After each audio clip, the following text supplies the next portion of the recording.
it. I didn't have everything I needed. So I'm going to hit the record button right now so we can get this to the students at home and get started. Now, I have a great announcement to make, and this is really, really exciting. We had the first research paper turned in. Yes. And not only that, it was exceptionally good. It was well written, well researched. I think doing that one Lee Romney thing where we said, okay, give us the facts, then give us opinion, really worked. So people see the difference there. Remember, the research paper is just the facts part. We'll debate whether or not it's a good idea and all of that in April once you get all your early turn-ins done and everybody knows what they're talking about. One of the problems with debate is when you have one, it's a lot of people are just uninformed. They have an opinion about something, but they don't really have any information to back up that opinion, right? And so now we'll have informed debate because everybody will have researched the issue and then they can form an opinion based upon what they've learned. So I was so impressed with the writing of the first student who turned it in. They did a great job. Even earned Zimbabwe points. You guys know those are the extra points. If you get Zimbabwe points, it means you've done a really good job. And he got full credit plus extra. So right now this student is standing at 100% plus a little bit more. And they're in great shape now. If you do that, if you get to 100%, you can drop the last study guide. You can't do that if you're like 97, 96, 95%. You're going to be too low. So you've got to be at 100% to drop the last study guide. And I imagine half of you will be there. So looking forward to tonight to grading the last of those Romney, Lee, opinion and data lessons, maybe get a few more research papers in, but I couldn't be happier because the student executed the assignment to perfection. So I'll just make a PDF of that, send that on to the university. We had a big meeting yesterday with the university. This is what they want most out of us. They want us to be able to do real research, prepare you for, your college degrees and education as you go forward. So we're pretty excited about it. So I couldn't be happier. All right, now we're also to the point where I don't have to talk about what's going on right now. I can jump into this important lecture, regularly scheduled lecture, which is on the origins of government. We've come a long ways with this. We're about to reach the end. We've got probably 3 more lectures in this series.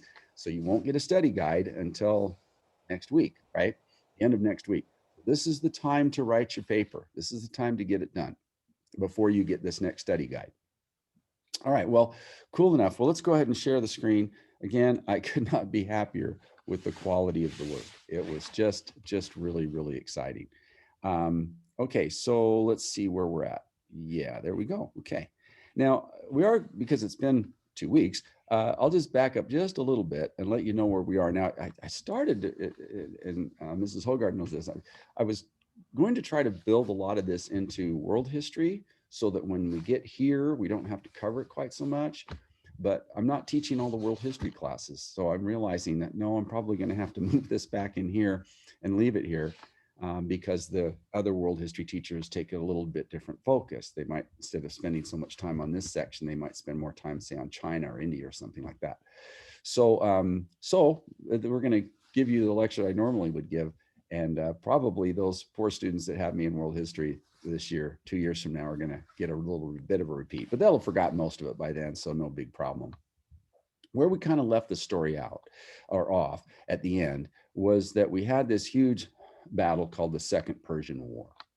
Now, just to review really fast, you guys remember the First Persian War, which the Athenians were able to defeat the Persian invasion force at the Battle of Marathon. You guys remember that? And we spent a little time, at the end talking about the Olympics and that kind of stuff. Just had some fun that last day before the holiday. But you also remember, as part of that story, that the Spartan 300 and 1,000 Thespians, so about 1,300, stayed back as a shock force in the Battle of Thermopylae, so that another 1,000 or so of their compatriots from other city-states could flee so they could go defend their city-states and live to fight another day. It was a great sacrifice, no doubt, but they all died. They lost. The Persians bolted through, and they were able then to storm into Athens and burn Athens to the ground, which was their original goal. The Persians' goal was to avenge the destruction of their city of Sardis by the Ionians, supported by the Athenians, by basically destroying the Ionian city-state and then going and destroying Athens, which they did. They accomplished their major goal. But now that they were there, I'm sure they had designs on taking all of Greece and making it part of the Persian Empire. I mean, that's, after all, what Persians do. And had they been able to do this, they could have stormed all the way across Europe because there was no other powers other than the Greeks to really stand in their way. And so what happened next was really important. And it's, of course, Themistocles was the great Athenian general turned admiral. And after the Battle of Thermopylae, we'll jump ahead.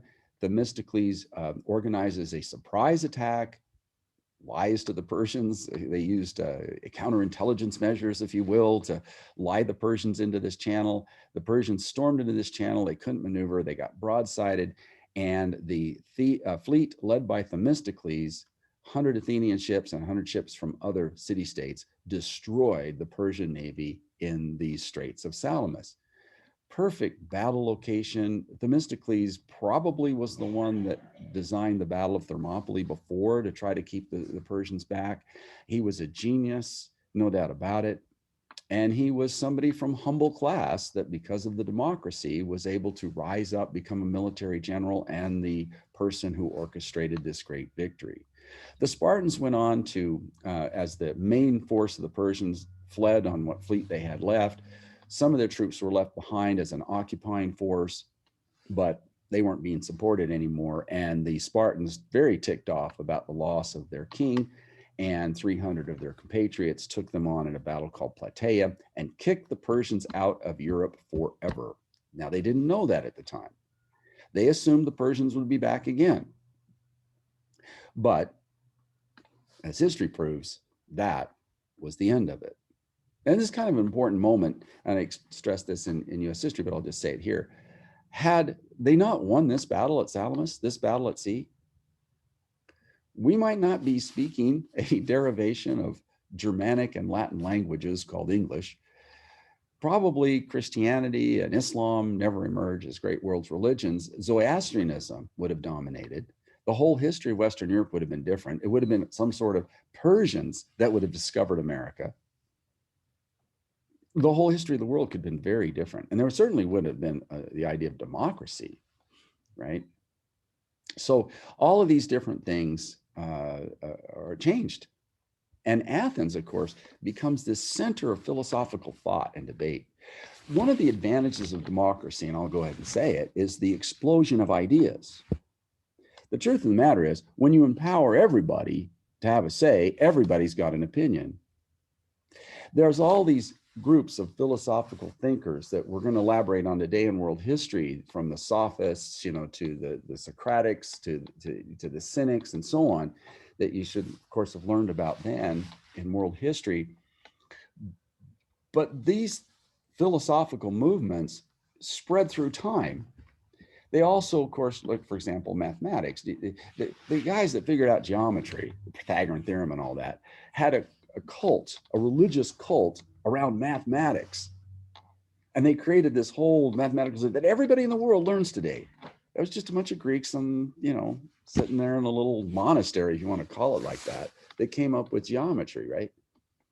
I mean, they came up with so much biology, zoology, just on and on, every ology you can think of that turns into modern science came out of their thinking. And Athens was this explosion of thought, because if you give the average person power, the average person can start to think in different ways rather than just to the rule of the leader. If you have one tyrant, everybody follows along that tyrant. You have one dictator, everybody follows that dictator. You have one autocrat, everybody follows that autocrat. Everybody believes what they're told from the top down. You look at Egypt.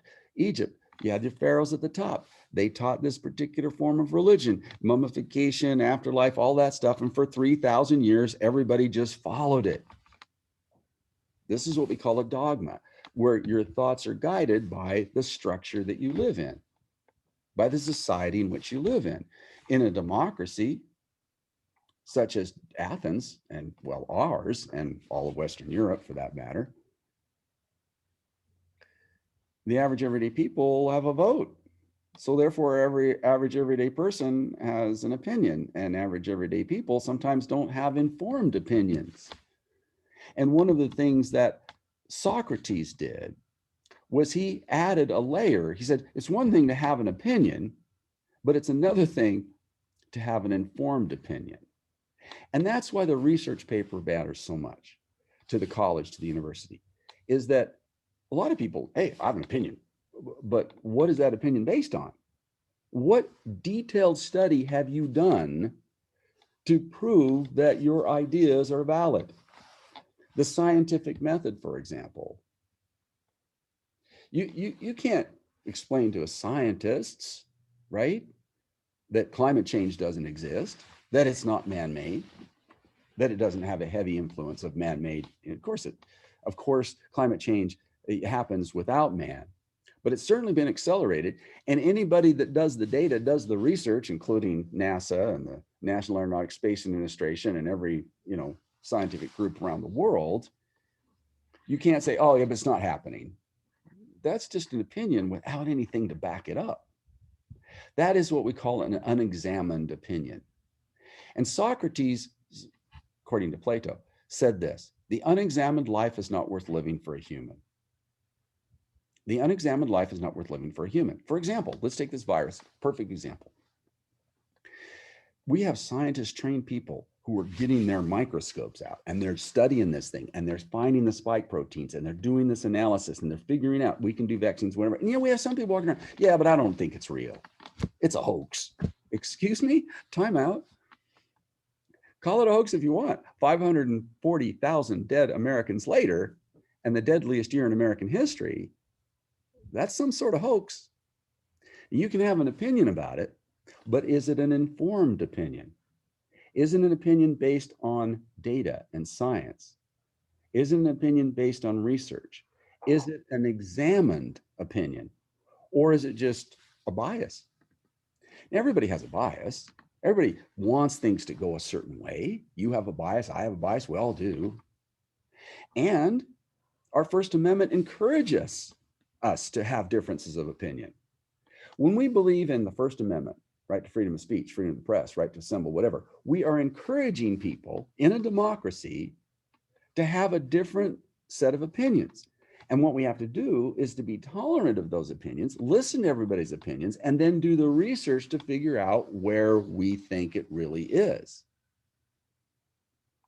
It's not enough to have an opinion. You have to research the data to see if your opinion holds up, if it holds water, as they often say. The unexamined life is not worth living for a human. This phrase right here is the basis of a college education.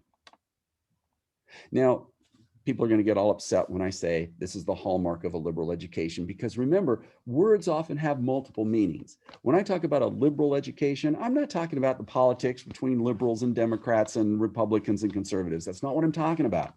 I'm talking about a definition that's hundreds of years old here of a liberal education.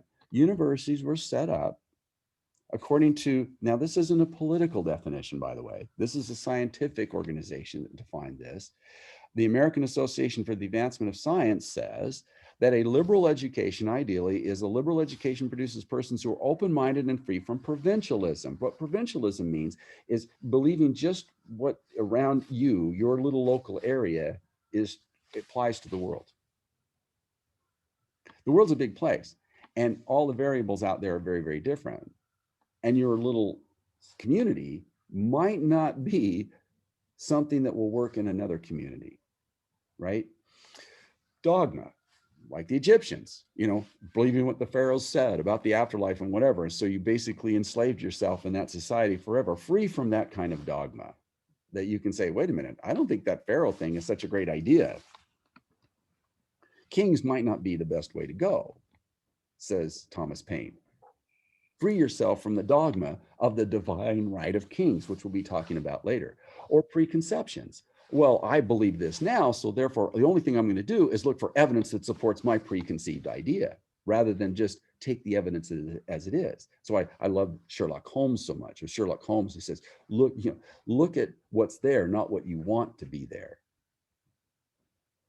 Look at the facts, not at what you hope are the facts. And ideology, conscious of their own opinions and judgments. See, the thing is, when you look for data, it informs you, and then you create your own new opinions based upon facts and data. So even scientists in certain areas are going to disagree, right? Because they're going to have different sets of facts and they haven't brought them together yet. And that's the goal of science, is to bring this all together at some point. But it's going to take a lot of research to get there. And then you're reflective of your actions. For example, the best example is scientists modeled how many Americans would die if we didn't wear masks, if we carried the same thing. They were accurate to within a few thousand people. This came out of the University of Washington. They modeled this. They said, if we don't do this, if we don't wear masks, if we don't start socially distance, if we don't shut down the economy for a while, we're going to lose 500,000 Americans. And they modeled it. It was there in the data. The data didn't lie. But there were people who just said, no, I don't believe that. You got to be aware of your place in the world. You've got to be aware that the spike protein on a little virus that you can't even see may not hurt you, but can be deadly to others. And that, getting beyond your provincialism, it doesn't affect me, it just affects other people, right? Getting beyond your provincialism is hard to do. And so it takes education to do it. That's why Plato, a student of Socrates, set up the first academy. We have an academy. The whole idea of an education that trains you to think in terms of data, analysis, information, rather than just blind opinion, is one of the great achievements of the Greeks. It's one of the great achievements of this guy right here. He's the guy that forced us to rethink by asking questions until we really deeply understand the answers. This is why we still talk about the Greeks, is we still talk about Athens. Because here we live in a democracy where everybody can have an opinion, everybody can have a bias, but how many of those opinions, how many of those biases are based in real knowledge? That is the hallmark of a true university education, to be able to know the difference. How much do you really know, as opposed to how much you hope? You have to learn, you have to find out in science, technology. So when we talk about the Greeks, we break up the Greeks into three periods, right? We have the Hellenic Greeks, which is the period between the wars with Persia and the war we're going to talk about now, the Peloponnesian Wars, and the period of Sparta and Athens. And then we have a big break from that. And it starts with Alexander the Great's conquest of Persia. Yeah, about 100 years after the Second Persian War was over, the Greeks go on the attack and destroy Persia, right? With the leadership of Alexander the Great. But Greeks being Greeks, that new empire that they just created collapsed into warring little states and stuff, because the Greeks just loved to fight amongst themselves. They valued independence more than anything else. And as a result, they were short-lived as a world empire. It lasted like a year and a half. And then they collapsed into these little warring kingdoms again. That left them totally unprepared for the Romans who would happen next. And what then? Well, the Romans would take them over. Why? Because the Greeks could never unite. They would only unite temporarily and then break apart. And I'm wondering if Americans are like that. United we stand. That was one of our mottos. But are we? Are we united? And if we're constantly fighting amongst ourselves, right? We don't study and think and arrive together through debate and discussion and through listening to each other, arrive to a consensus as to which way to go. Are we going to be able to compete in the world to come? It's a big question. It's one of the fundamental questions of this lecture as we get into it. The best example I can give you is Athens itself. Athens emerges from the Persian War with the strongest fleet in the seas. After they defeated the navy of the Persians here at the Battle of Salamis, they then had a real advantage. And they pressed their advantage under the leadership of a person that they chose to be their new leader, an aristocrat, by the way, wealthy, prominent person, high bearing, great public speaker. And he convinced Athens that they should spend their money to rebuild their city in a more glorious way. Many people thought, wow, you're spending too much on that Parthenon, that temple to Athena, and we shouldn't spend so much. When they were done, they're going, wow. They were so proud of their new city that came from the ashes. And then, under the leadership of Pericles, they united 200 Greek city states in a alliance called the Delian League. Really important to know that.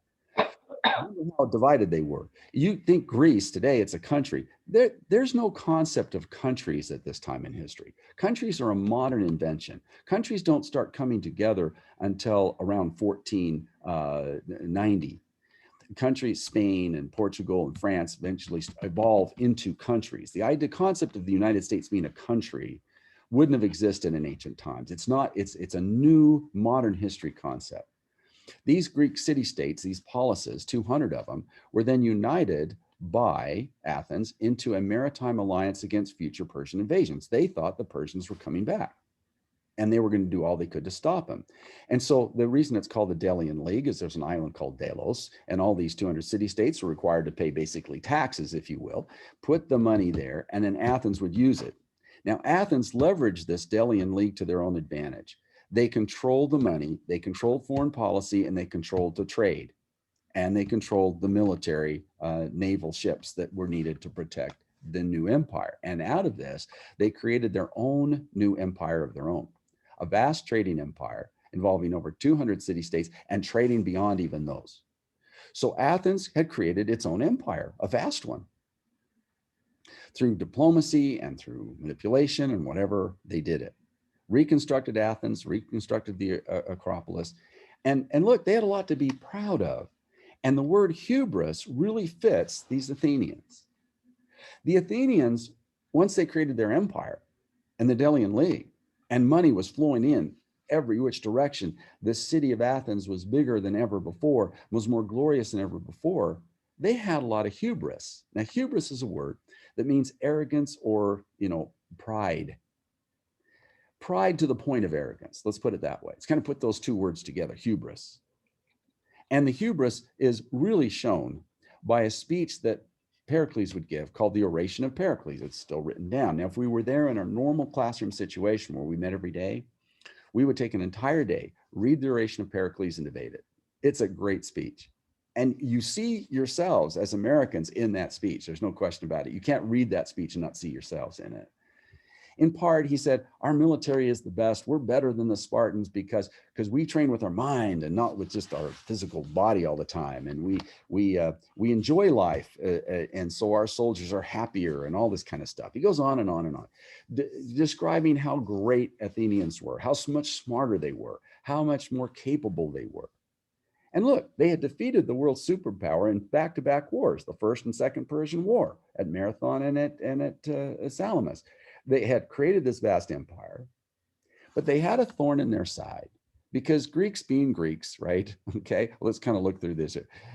The Spartans weren't having it. The Spartans were not going to let the Athenians dominate. Greeks being Greeks, they're going to fight among themselves with gladness. So after all of this great, vast, rich, everything else, their self-confidence, their arrogance, their excessive pride would lead them into a war against the Spartans because they really believed they could beat the Spartans too. And on paper, it looked like they could easily. Here's the thing. Sparta was never very big because it didn't have like normal family relationships and stuff like that. And just the way they ran their society, they didn't grow their population. They stagnated. So while Athens was growing to 300,000 people, they were stuck at maybe 30 or less thousand people. So while man to man, they were the best army in the field, if they could get you in pitched battle, they just weren't enough of them for the Athenians to really worry about them. And they believed they could beat the Spartans too. If you can beat Persia, you can certainly handle Sparta. Because remember, Sparta hadn't done such a great job holding that pass. They all died. How good can they be? We defeated the Persians, not them. So they did what we call overreach. The Athenians overreached. Basically, it means to defeat oneself by seeking to do or to gain too much. Isn't that what the Persians had done? They went too far. They exceeded the logical boundaries of their empire, and they tried to go too far. And they were defeated by a much smaller power, the Athenians, because they underestimated the Athenians and their own ability to project force that far away from home. Now, the Spartans are the thorn in the side of the Athenians, and the Athenians now are making the same mistake. They are underestimating their weaker opponent, and they are overreaching, and it's their hubris that's doing them in. Now, if you kind of look at this map, you see here in red, these are the states that are associated with the Delian League. Over 200 of them, and they're all doing trade and all that kind of stuff. Things are going great. In blue here, you see an alliance that was put together by Sparta, the Spartan League, to offset this growing power. Now, you have a lot of Greek city-states that are sitting this out. They're like Switzerland, right? They're saying, oh, we don't want part of either alliance, right? The Greeks, they never were a country. And this was the Athenian Empire. It's not nearly as big and vast as the Persian Empire, is it? But yet they thought it was so great, and they thought it would expand. They thought it would continue to grow. How do you grow? Defeat Sparta. So let's go do it. So Greece divided itself into Spartan and Athenian camps. This is a little bit better view of, focusing in here a little closer. All this in orange is the Delian League, and all this in red is the Spartan League, Spartan and allied states. Neutral states are in green in this case. All right, so Athens picks a fight with Sparta, and it's the beginning of the Peloponnesian Wars. Now, the Peloponnesus is this narrow strip of land that connects this, what looks like an island. It's actually a big, weird shaped peninsula with Sparta right here at the bottom of it. Athens is right here. It's not that far away. You fly it in like 20 minutes, right? But marching across all the hills and valleys and everything else, it's about 140 miles. Or it's about 70 miles, actually, 140 miles back and forth. Nevertheless, it's a stalemate for 10 years. See, everybody thinks when a war starts that it's going to be quick because our side's so good. We're going to defeat our enemy so quickly. Excuse me? That rarely ever happens. Here's a good example right here. The stalemate. Why was it a stalemate? Because you had two different types of fighting systems. You had a land army versus a navy. So it's the classic battle between the lion and the shark. How can the shark defeat the lion? How can the lion defeat the shark? So it's a stalemate. It goes on for 10 years.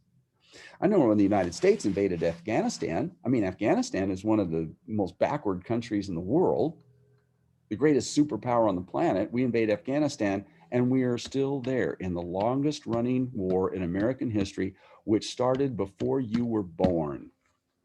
Why are we having so much trouble controlling that little country? Because we can't. It's a bridge too far. We can't control the countryside. We don't have enough troops. It would take several million men to control a little tiny Afghanistan. And then what would we get out of it? It's very expensive. It's one of the great debates we should have. Should we stay in Afghanistan any longer? We went there to thwart terrorism, but it stretched into the longest war in American history. You think a war is going to be quick. The American Civil War, the South and the North both thought it would be over in 3 months. It stretched on for 3.5 years. Led to the demise of 750,000 Americans. Pericles came up with a strategy, though. We can handle these Spartans, no big deal. Here's the strategy. We know they've got a great land force. So what we're going to do before the war starts, we're going to build a huge wall around our city and our port. Connecting the major city of Athens to the port will be the long walls. And we have, many more troops than Sparta. They might be really good man to man, but we got more troops. There's no way that any Spartan army can breach these walls as long as our brave soldiers are manning the barricades. And it's true. Sparta could not breach those walls. There's no way they could do it. So the idea was all the people in the hinterland, all the people out here in the countryside that were growing food and olives and wine and things for trade, they had to escape into the city because Sparta was allowed to run rampant out here.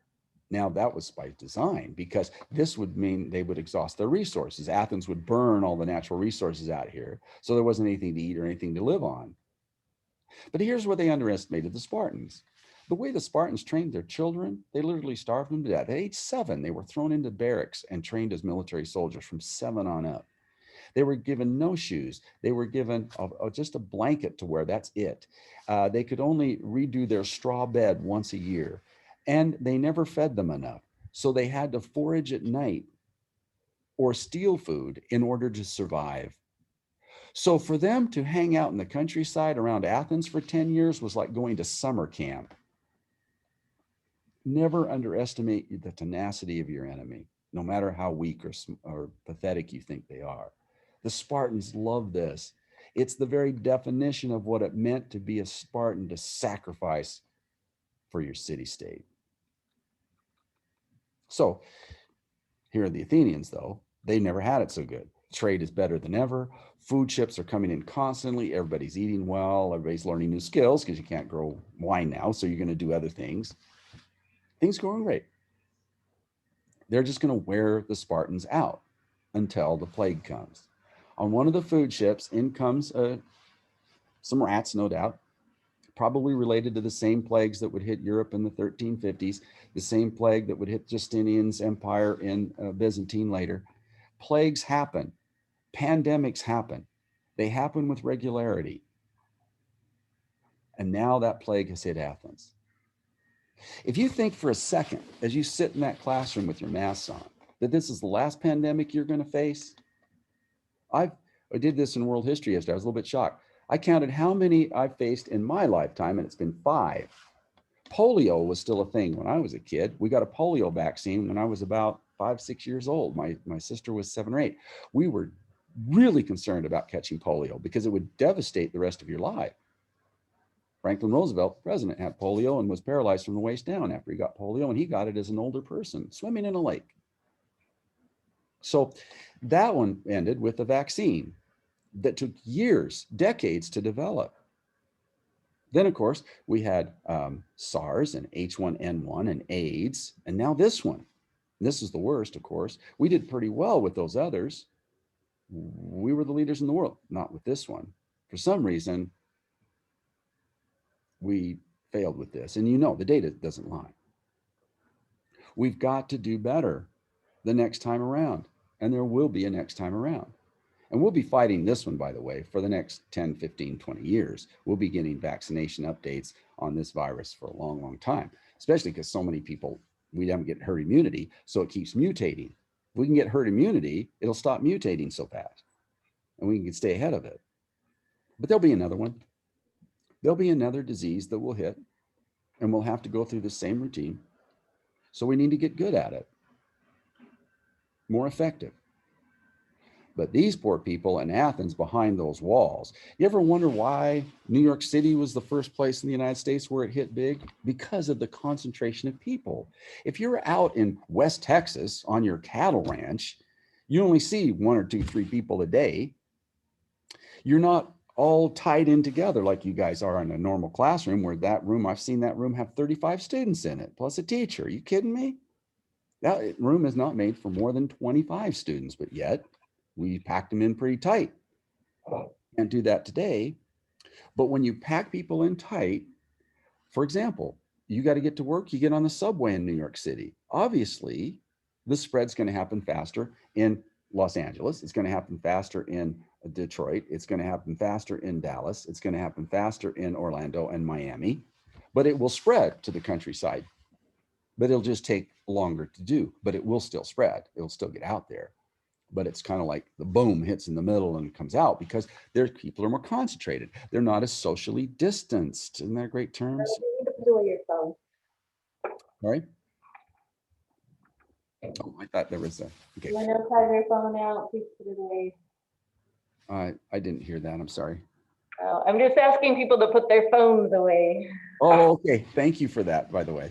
Well, they'll have to re-listen to the lecture then, on their own to get the answers in the study guide. So if they want to play on their phones, go for it. I don't recommend it. I recommend listening and you get the answers. But they're packed behind these walls right here, right? And there's no social distancing. So this thing spread through and killed 50%. This plague would kill 50% of the people of Athens.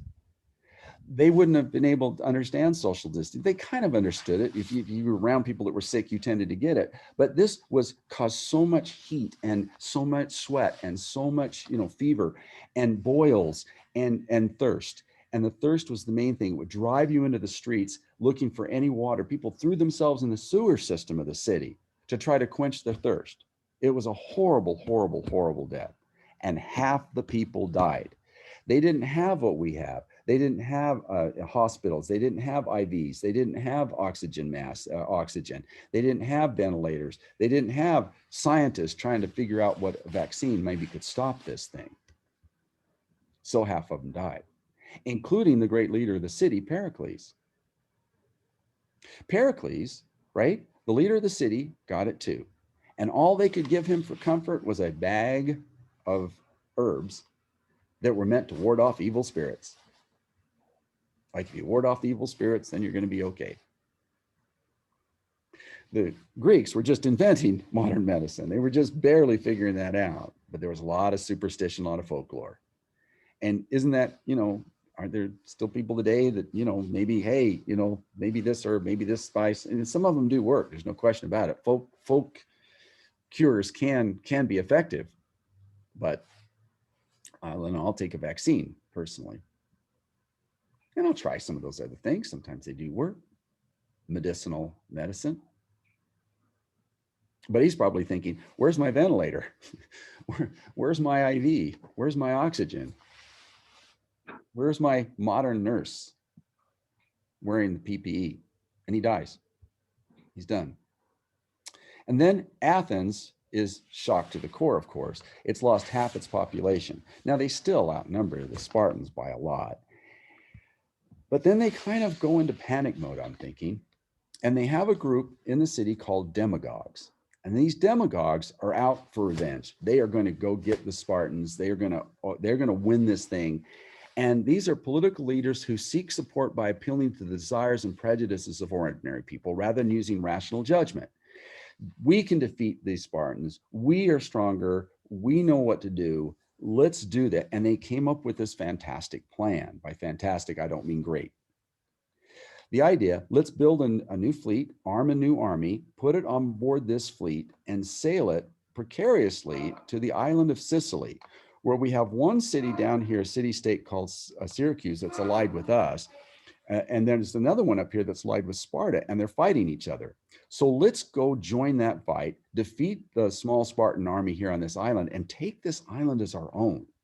Take it as a colony. Why? Well, because there's a lot of food, a lot of wheat being produced there. There's tin, there's iron, there's, they can make bronze with the copper that's there. And so this is a great source of natural resources. It's going to be a great source of natural resources for the Romans later. It's just a great island to control. So we need to expand our empire. And so let's build this fleet and whatever. The problem with these triremes when you build them is that they're great for ramming into the other person's ships, but they're terrible if there's a storm at sea. You remember, I think if you took the world history class, you remember that the first fleet that the Persians sent against Athens was destroyed by a storm. So a lot of rational people like Socrates and the sophists, another group in the city. Now remember, here's the thing about democracy. Everybody's got an opinion, right? So the demagogues are saying, let's go on the attack. Let's go on the offense. We're better than they are. Let's prove it. Let's use our Navy to take this island and let's get those resources and bring them back. Okay, fine. But there's other people said, look, this trip could be perilous. You could lose some ships in a storm. And are you sure you can win a victory there? And it might be that you're stretching too far. So the debate was held within the city and the demagogues win. That's the origin of the term demagogue. It came from this discussion and this debate in this city at this time between the sophists and the demagogues. The demagogues win the debate. Well, sure enough, they launched their attack. Now, I go into detail on this in world history. I did it yesterday. It was kind of fun to talk about the details of this battle. But when they landed, the Athenian generals were disunited in their strategy. The army got split. The smaller Spartan force had built walls. It made it harder for them to attack. They were able to thwart another army, send it into rout, chased it down to a river, and hacked them, and didn't take any prisoners. The only prisoners they took were thespians, people that could act because they wanted them to be in their plays because they hadn't had any new theater recently. It was a massive slaughter and a massive defeat of the Athenian force. So one sailor managed to make it back to Athens. He goes and gets his hair cut and he explains what happened. And that's the first they'd heard that their great fleet, their great army that they had sent on a foreign expedition far away. To them, this would have been far, far away as Afghanistan is to us. But lots of bad things can happen on the way. The sophists were basically right. Socrates argued against this, but the demagogues won the day. And that's what happens in a democracy. You convince enough people and they vote for it, and off you go. Well, what happened next was something unexpected. The Spartans got a knock on the door by the Persians, who still hated the Athenians, and said, "Do you want some help? What if we provide you a navy?" You ever heard the phrase, "The enemy of my enemy is my friend"? Yeah, Sparta fought against Persia in the Second Persian War, defeated an entire Persian army at Plataea. But now they're in a war with Athens that's gone on for a decade now. And Persia offers them a fleet, not only a fleet, but the oarsmen to row it. All they have to do is provide the fighting forces on deck and the generals that turned into admirals that would lead this. So in a 4-year period, a general by the name of Lysander, now turned admiral, manages to destroy destroy the Athenian navy. They then blockaded the city, and in a short period of time, it was all over. Athens was starving to death. So their hubris led them to an unnecessary war that took them through plague and famine and eventual destruction. When Lysander came into the city unopposed with his navy, just sailed into the port, he forced the Athenians out to tear down the walls that protected them stone by stone, like slave labor, so that no Spartan army would ever be inhibited taking Athens at any time they wanted to. And then he burned their entire fleet in front of their very eyes, save a half a dozen ships that he let them keep. Now, see, most countries would have taken those ships and used them themselves, not the Spartans. They wanted to prove a point. And they burned the entire fleet, which meant the entire Athenian empire had now just been destroyed. Sometimes wars can lead to a massive change. And despite all the accomplishments of these people, the Acropolis, the Parthenon, the beautiful relics that you can still go see, which is still just a portion of what used to be. The Peloponnesian War is going to cost them. And despite the hubris and their own self-confidence, they failed. The democracy failed. Now, the problem for democracy then is this gives democracy a bad name in history from this point on. People don't think democracies can work because the masses can be swayed by demagogues that can lead them into a situation which wouldn't be to their advantage. And somebody said at the time, some of the sophists, some of the Socratic folks, some of the cynics said, basically, where is it written that the Athenian empire goes on forever? Where is it written that any empire goes on forever? And the Athenian empire would last. The failure of the Athenians to hold the seas against Lysander, who defeated them here and then boycotted them,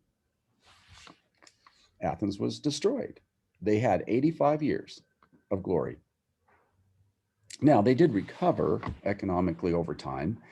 They were never great, never glorious, never an empire again, but they were still, a city of renown where there were a lot of philosophy and all this kind of stuff, and their economy returned. But the next power became Thebes, another city-state. Thebes didn't like that the Spartans were now in total control, and they formed an anti-Spartan league and went after the Spartans. And the Spartans' population, of course, was kind of shrinking constantly, and they were now vulnerable. And the very general Lysander that defeated the Athenians now was defeated by the army of Thebes at the Battle of Electra in 371. He was an older man by then, but that was it. See, here's the problem with the Greeks. They were always fighting amongst themselves. They could never unite for long. And as a result, systematically, they kept defeating themselves from within.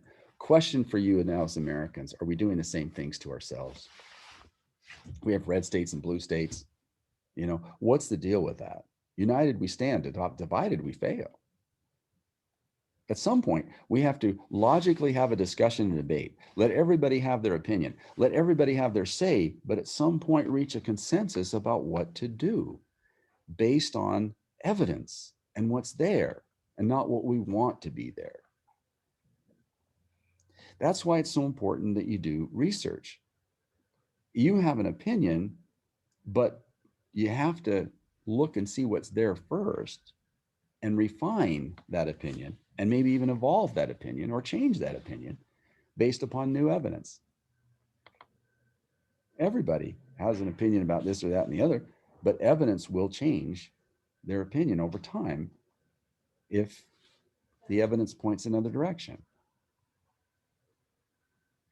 Democracy was branded a failure, and there it would remain as a failure for the rest of time.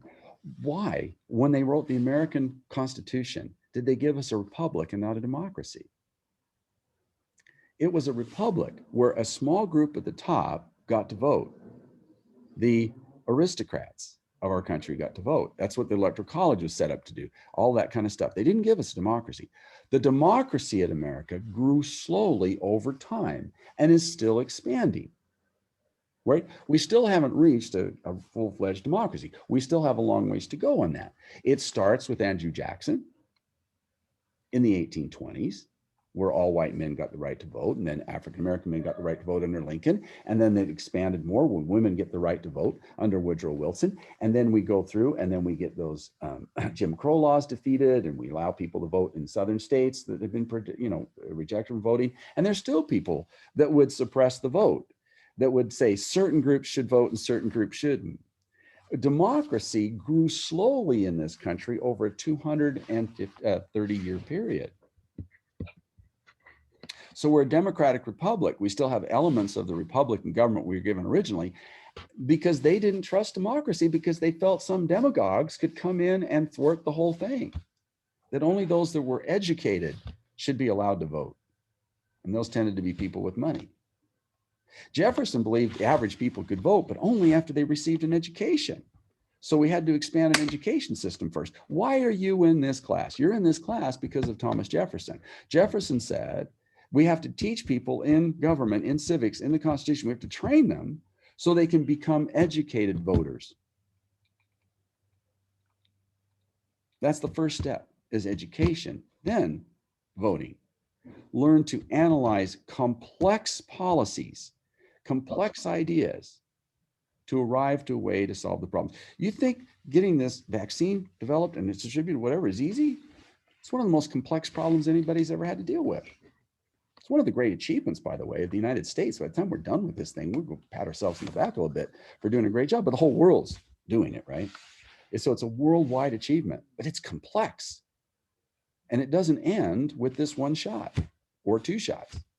It's going to end when we reach herd immunity and deal with all of the variants in the decades to come. These are complex problems. So voters need to be trained to deal with complexity and to make decisions based on complex issues, right? Now you look at the Spartans, right? They were, great military supremacy, whatever, but they added nothing to our cultural significance today. If you go to Sparta today, you can't even tell there was a great city-state there once. All we talk about is their achievements in war. But Athens changed the world intellectually, gave us a cultural significance that we're still dealing with 2,500 years later. This idea of democracy is a good one because it expands meritocracy and expands opportunity and expands all the people get a chance to think about these complex issues and have a say in their lives. It's a great idea. Okay, it's going to take 2,500 years to mature, but by the same token, it's these new ideas that keep coming. Do you realize there's more information produced in one day right now, more information, more data than would have been created in 100 years in ancient times in one day? How do you deal with that complexity? You get a college education, you focus on a narrow path. For example, I want a biologist trained in biology worrying about the next vaccine. I don't want somebody trained in mechanical engineering. Somebody goes and trains as a mechanical engineer. I want them building my building and updating my school, right? I don't want the biologist doing that.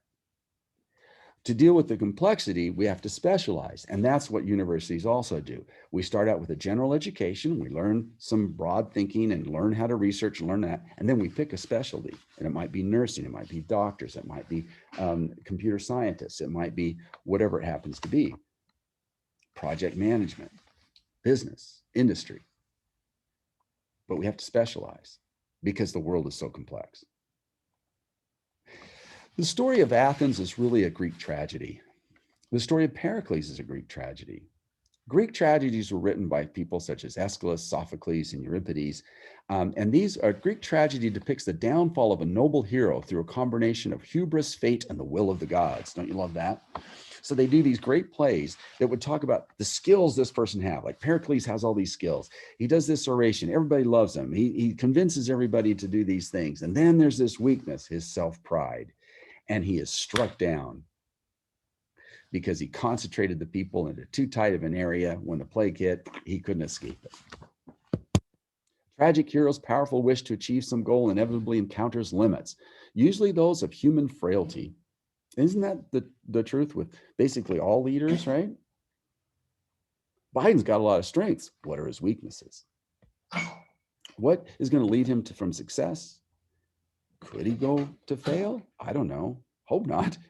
Whole country is depending on his success. But by the same token, right? You look at some president, Herbert Hoover, it's a great example. We're going to talk about him down the road.